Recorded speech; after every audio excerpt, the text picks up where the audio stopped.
But why, when I do the ads, they suck, and then when you do the ads, I get way more stuff from them? Biggest things that I've seen is like the not understanding the campaign objectives. If you do a traffic campaign, you could spend $1,000, get 1,000 clicks, and maybe have like one lead if you're lucky. Where it's like if you run a lead generation campaign where that's optimizing to get people to actually fill out the form, then I mean it's just going to be night and day, and you can get 20 leads for that same. So I've heard a lot of things about targeting. I used to suggest, I'm not a Facebook ad expert, but I was like, all right, you're going to want to target homeowners. It used to be like you could target by like income brackets. That's taken away. There's a lot of stuff taken away, right? I was like, well, if they watch HGTV, it might be a great customer, right? Like, I think it sounds like you and other experts in this space are going a little bit more towards simpler on targeting and letting the optimization happen in the platform. Is that correct? Or what do you suggest on targeting on Facebook ads? Yeah, definitely. I mean, I think that's something that, like you said, I mean, people naturally want to get like super granular on the targeting side of things, or kind of what they hear a suggestion like this. I mean, it may just not make sense on the front end, but yeah, I mean, really like with the targeting, especially, I mean, if you're just running basic lead gen, I mean, typically the best that you can have is just making sure the location targeting is dialed in. Like one thing that you can do, I mean, say if you're in a really big market, you may want to kind of like do some zip code, just so if you're not in like a city like Atlanta where you're getting leads from like 2 hours across the city from each other. But I mean, really like, and this is one thing I would say too, is when you're setting the location on Facebook, there's a tab or like a drop down above it where you can choose people living in this area or people living in or like recently in this area. And you definitely want to make sure that it's people living in, or else you'll see that people are definitely coming in outside of that radius. But I mean, really the location targeting is probably for event targeting. Can you do that don't live in but are visiting? Is that an option on Facebook? Because I've been thinking about that for events. Are you able to do that for events? Like people that don't live in this area?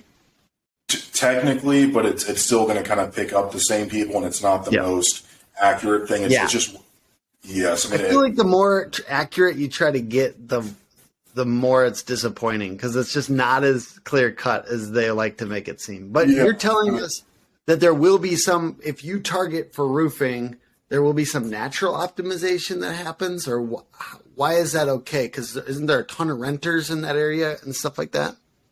Yeah, I mean, so really and this kind of ties into messaging a bit. I mean, really probably I guess just strictly on the targeting side. I mean, normally I'll leave it, just do the location targeting, make sure it's people living there.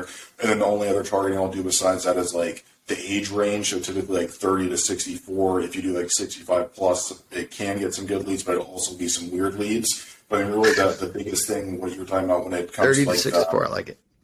Yeah, so when it comes to people that could be renters and stuff, and this is what you'll see especially on Facebook forums, is you will get a good amount of spam because that information typically auto-populates based on the information they put in like previously on forums or what's on their Facebook profiles. So what I typically suggest doing is having like a manual question, like whether it's like because if how most people set up is just like click, gives them the message, click, auto-populates, click, submit. But you can put a manual question on the front end of that form where it's like, are you interested in a complimentary roof inspection? Are you interested in getting a quote for your home? Do you own your home? Are you a homeowner? Like questions like that will kind of make sure that you're on the right track from the targeting side of things, and kind of weeds out some of those people that either are going to come in and just have like bogus info or be renters. So I love that. That's perfect.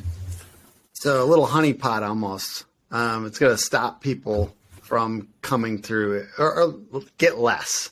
There's just never going to be no spam. That's one thing that sucks. But it's like ultimately we want more leads. We don't want less spam. You know what I mean? If you get in that mode of like, I hate spam, then you're going to hate ads in general. It's just, I guess real quick too, it also comes to the optimization side of things. Like it's going to kind of give you what you give it, or kind of like what it's seeing. So I mean, that's kind of the thinking for very like general targeting, or not like adding a bunch of interest and stuff in, is because if you have a question and the majority of people or leads that are coming in are quality leads are actually interested, then I mean, Facebook, with all their data or privacy stuff, I mean, they used to say they had like 52,000 touch points on people. So, I mean, if you have a radius of like 2 million people or 2 million people in that radius, I mean, it's going to be able to do a pretty good job if it sees like 10 women or men aged X through Y with that they know they have like kids and stuff. Like it's going to definitely feed it or show it to those people first. I mean, that's also an important part of that, kind of just like giving it good feedback to work with and optimize off of. Okay, just one random question. Because I feel like I do okay ads, but why when I do the ads, they suck and they don't get much. And then when you do the ads, whether it's lead gen or brand, I get way more stuff from them. What kind of magic do you got going back there?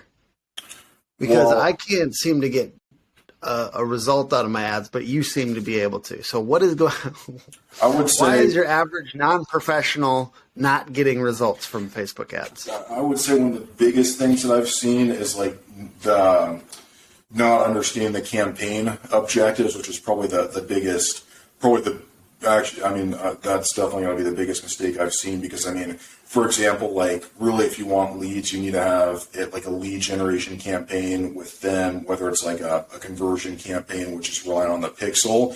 But a lot of people think like if I just run a traffic campaign, that should get a lot of traffic. So that'll convert to leads. And it's like just the way that Facebook and the campaigns work, like it's really going to optimize for what you tell it to optimize for. So you could spend, if you do a traffic campaign, you could spend $1,000, get 1,000 clicks, and maybe have like one lead if you're lucky. Where it's like if you run a lead generation campaign where that's optimizing to get people to actually fill out the form, then I mean it's just going to be night and day, and you can get 20 leads for that same spend. So I mean, really, and then it's got to be more than that though, Carson, because your results are so much better than mine when I've done Facebook ads. All right, well let's get into the next one. What do you suggest for hooks? Like, how do you capture? What would you suggest, like on copy or whatever, to try to grab people's attention with the ads? Because that's a big piece to it, right? Yeah, so I mean, I would say with the hooks on the ads, I mean, a lot of this ties into the, I guess, can tie into the creative as well. Because I mean, really, a lot of people, when you look at the ad, there's like the text, all the text on the ad isn't automatically visible. So you kind of have like that top line of copy, like the top one or two lines, the creative, and like the headline or kind of the text next to the call to action button. So I mean, really, in that top line of copy, I typically suggest a call out, like calling out, kind of making it known instead of starting with something that like maybe about your company, but doesn't directly call out the people that you're wanting. So maybe it's like attention, and I don't really like the word attention, but like I'll just say Phoenix homeowners with roofs affected by the recent storm, or Phoenix homeowners looking to get a roofing quote. Or so it's really, you're saying up front, because I always say the most important question in marketing is who is it for? And you're saying say who it's for right away in the ad copy. Yeah, I mean, really, I haven't seen a ton of people that probably run that somewhere, but like almost the way that I look at it is like that top line of copy, because most people are either going to see the kind of focus on like, I guess, the text side of it or the image side of it. So I mean, even and I guess tying a little bit into the creative side of things, but I mean, really I would say the hook that I would typically like kind of suggest would be actually placed next to the call to action button, whether it's like, say you're doing retail and you have like a finance program that may be better than like competitors, or you have like a price match guarantee, or even just something like this isn't the strongest call to action, but like requesting your free or your complimentary like roof analysis, request your complimentary roof quote, like I guess the actual. But like you could say like roofs as low as $150 a month or something like that. Like, but you're saying because there's that send message or whatever, like submit form or whatever button. There's a call to action on the right, and then there's a headline style thing that Facebook allows you to put in there. Yeah. Do you often A/B test those when you're putting them in, or do you kind of know what's going to work and you just set it in stone? Kind of the second. I mean, I would say the thing that I see with headlines, like there's a feature called dynamic creative, and like without getting into that too much, I mean, you can basically test like up to 5 headlines, up to 5 ad copies, like up to 10 creatives within one ad. I mean, really like the thing that I see the biggest difference on data-wise is the creative side of things. I mean, I guess in terms of like the actual headlines, I see those vary a lot from ad set to ad set. I mean, there's definitely some type of consistency in the data, but it's just not as consistent where it's like typically night and day winners and the spend isn't always even. So, I mean, my thing is kind of like normally like three headlines that I already know are going to do pretty well, and then kind of have them a little bit different. Like maybe one's a call to action. Like, what's one that works? Yes, what's I mean, like, yes, I mean, I would say kind of like maybe three different topics for the headlines. Like one could be like 100 plus 5-star Google reviews, and then you have like the 5-star emojis, or you could have like financing starting as low as like $125 a month, or like you said, like get a roof as low as $125 a month or something like that. So something that may be on like the financial call out side of things, and then something that's just like the clear cut call to action where it's like, and again, this isn't the strongest one, but I mean, just like request your like no obligation roof quote today. I don't like the word free a ton. I know other people, or I think Joe Hughes talks about that too. Like, I don't think they suggest using the word free a ton. And like, I would say one thing messaging wise, I typically like to steer towards words like complimentary or like no cost, no obligation, like just something where it's like, it doesn't. Yeah. No obligation. I like no obligation. Yeah. I feel like free makes it seem cheap. No obligation makes it seem elegant. And it's like typically when people use free, it's like, it's not even, I wouldn't say used well, but just like plastered, where those have it like 3 times in the ad where it's like all capitals on the form. It's just like I think the ads that I see from your competitors that say like, you want a roof for like $3,000, like it's like crazy. Some of the copy I see is it's basically gonna attract what I would guess tire kickers. You know what I mean? Like people that want the cheapest thing. Like I get kind of tapping into that, but sometimes people make it a little ridiculous. I see some Facebook ad guys basically going completely for quantity and not caring at all about the quality of leads. So how do you combat that?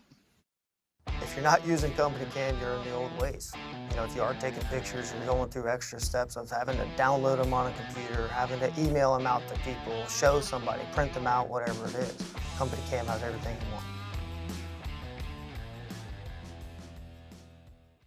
I mean, I'd say one thing. I mean, first, just to your point, like, I mean, same thing. If you're saying free in your ads, I mean, there's other people in the market saying it. It's like, and I'm sure you see these ads for roofers where it's like the marketers are saying like every marketer is like 30 leads, your money back guarantee. It's like if everybody's saying the exact same wording in the same language, you're just like devalues and almost like dilutes what you're selling it. So it's like just by simple word changes where it's like going from free to complimentary or no obligation. I mean, that just kind of sticks out a little bit more in my opinion. But when it comes to, I guess, actually combating that, I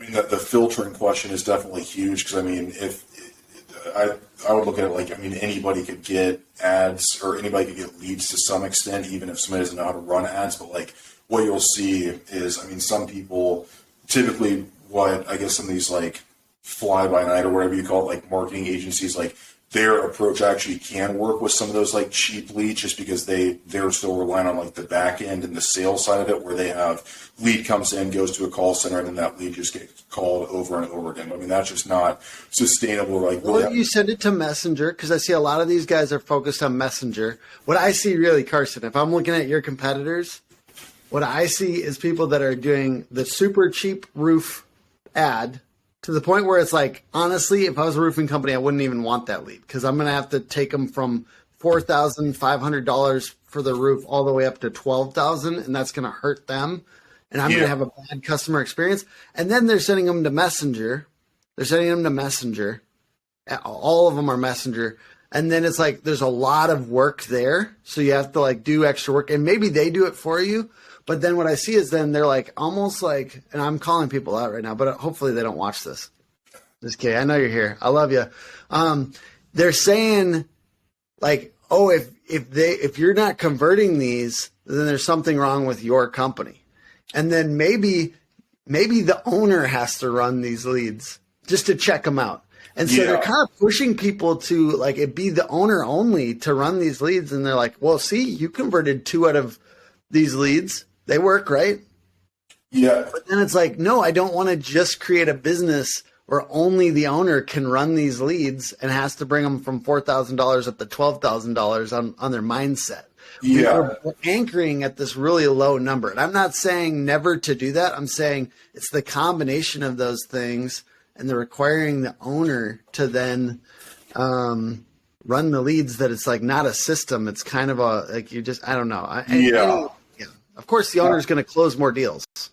And I would say too, I mean, this is something that like I think people would be surprised, but I mean, even a lot of people that probably have people running their campaigns, whether it's Facebook, Google, whatever. I mean, a lot of people don't even know what their ads may actually look like or be promoting. So, I mean, that's another thing. It's like you always should be knowing like what, and if, whether it's you ask, I mean, hopefully you don't have to ask too much. I mean, hopefully that's when it's presented. They're showing you.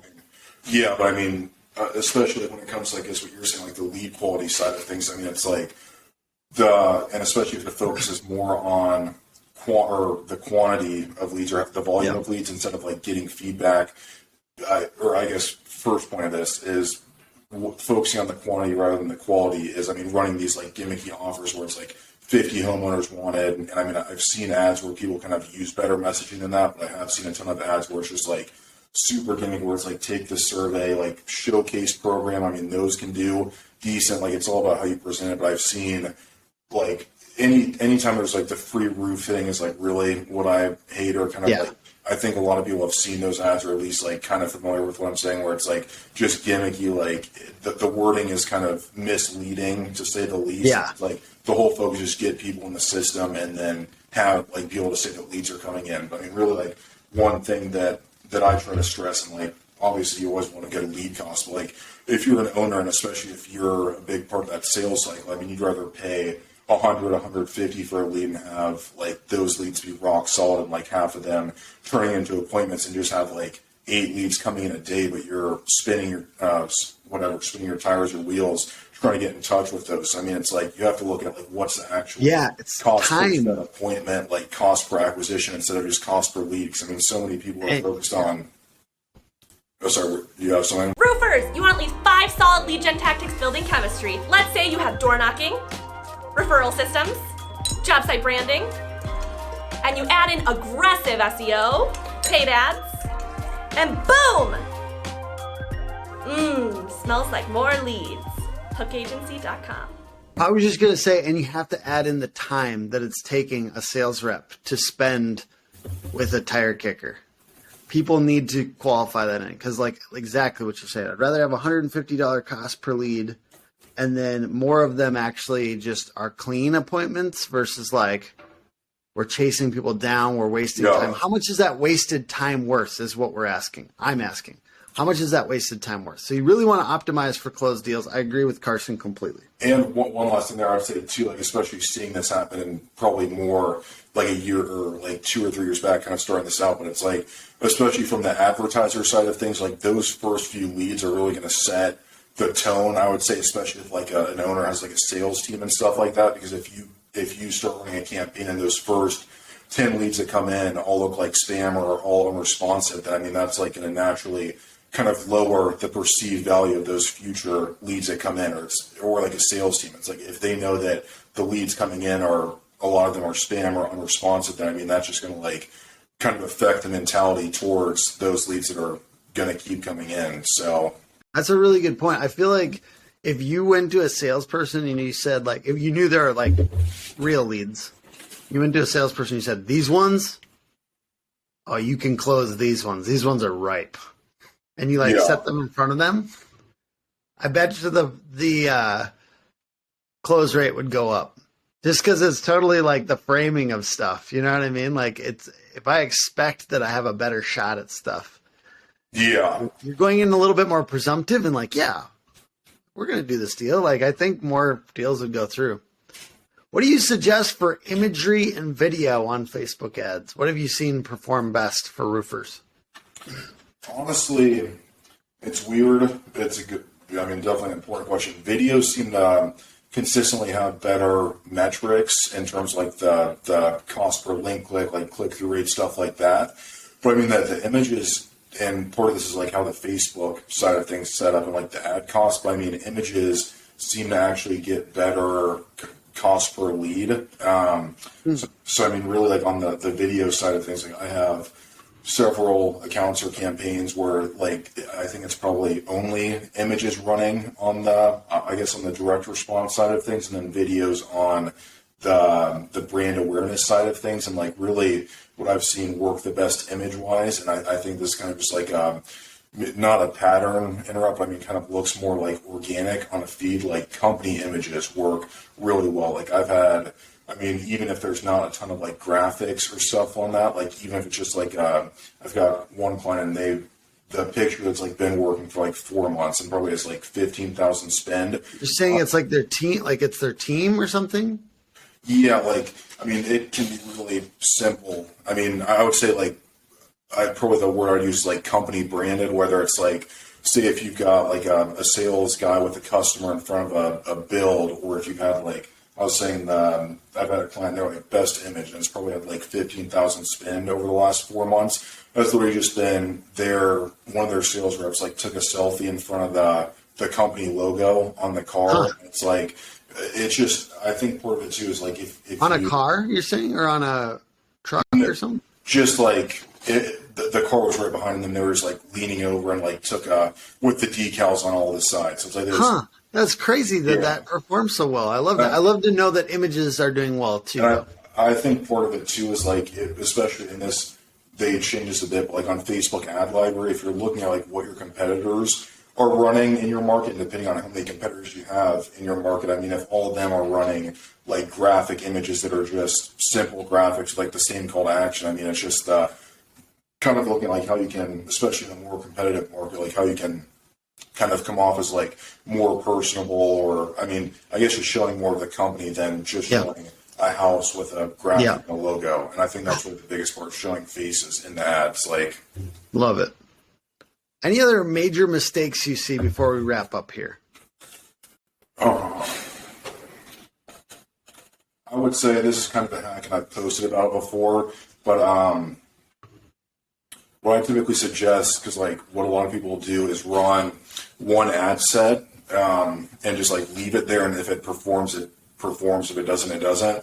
What I'll typically do is do like 3 ad sets and just duplicate the exact same one twice. Because what you'll see, and like what I always see is like, even if it's the exact same audience, creative, the exact same ad, like just duplicating it twice, you're going to get different data from those 3 ad sets, because part of it's like what time of day it got approved, just the algorithm in general. And like typically what I'll see is like, you could launch, if I tested this, like, I mean, I've tested it and done it, but I mean, if you did this probably 9 out of 10 times, you'd see this. If there's 3 ad sets that they're the exact same, and this would be in the same campaign, but you'll have like one that has maybe a cost per link click of like $3, the other one has like 7, and the other one has like 15. So I mean, that's probably the only other thing is I've seen people either let like a bad ad set that kind of just, I mean, there's not really an explanation for it besides just the algorithm, and like it's almost like some campaigns start off with like a hot hand and some don't, and same thing with like sometimes if a campaign slows down, just duplicating it will kind of like kickstart that performance. Because it just kind of it creates a new pool of data for Facebook to try to optimize it. It's almost like Facebook is trying to optimize it, but sometimes it fails. Yeah, that's a good point, because I mean, like I'll even notice like sometimes right after launching a new campaign, like leads immediately come in and they kind of like slow down or normalize. So yeah, I mean, it's almost like when that new ad set or new campaign gets up, it's almost like a little bit more of a push, or almost like a little bit more bang for your buck from the Facebook side of things, just in terms of kind of trying to get that algorithm figured out quickly. It's weird. These algorithms are so much like humans. You know, it's like a new job. You got a new job and you're trying really hard, and then it relaxes a little over time or something like that. But it kind of goes to that whole idea that, you know, keeping it broad is good, you know, on this stuff. And like, cause it was probably broad at the beginning, and then Facebook tried to optimize it down and maybe over optimized itself a little bit. But so this is an intro. Certainly if you really, like me, studied some Facebook ad stuff, and have tried a lot of things, but want to just kind of skip the line and have somebody do this for you, please reach out to Carson Nugent. What's the best way to connect with you, Carson? So the best place to connect with me is going to be Carson360.com, just CARSON 360.com, or just searching me on Facebook with the green background. It should stick out. But yeah, Facebook is typically where I post both regarding Facebook ads as well as typically where the best place to reach me quickly. And then Carson360.com, that's going to have all my links, website, and other resources. So. Awesome. Thank you so much. And the podcast is put on by hookagency.com, Hook Agency all over social. So incredibly grateful, Carson, that you were on today and generous. And then also just, this is a Carson appreciation podcast. Like, you've helped us so much and help prospects that we, and referrals that we send over to you. So thank you. Thank you for being awesome to us and our clients. Definitely. And thank you. Thank you for having me on today. And glad we're great to talk about this stuff, and appreciate all your guys' work and everything you guys do in the industry. Thank you so much, man. All right. See you later, and see you to the audience as well. Bye.